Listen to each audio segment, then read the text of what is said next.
அந்த புக்கோட நேம் வந்து ஜோர்பா என்ற கிரேக்கன்.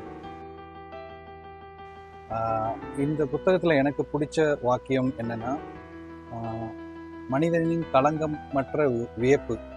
இது வந்து ஒரு ஆன்மீகத்தின் உச்சம்னு சொல்லலாம். ஆன்மீகத்தை பற்றி தேடிட்டு இருக்கும்போது மனிதனின் களங்கமற்ற வியப்பு அப்படிங்கிற அந்த வார்த்தை வந்து ஆன்மீகத்தின் உச்சத்தை தொடுற மாதிரி இருந்தது.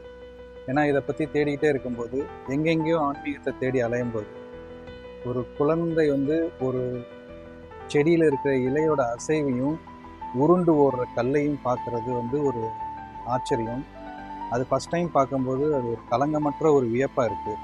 அதை இந்த இடத்துல ஜோர்பா என்ற கிரேக்கனில் ஜோர்பாங்கிற கேரக்டர் வந்து அது வந்து ஒரு ஆன்மீகத்தின் உச்சமாக சொல்கிறாரு. அது ரியல் டைமாக நம்ம அனுபவிக்கும் போது தெரியும். இது இல்லாமல் மனிதன் ஒவ்வொருத்தனுக்கும் ஒரு பைத்தியக்காரத்தன்மை தேவைப்படுது.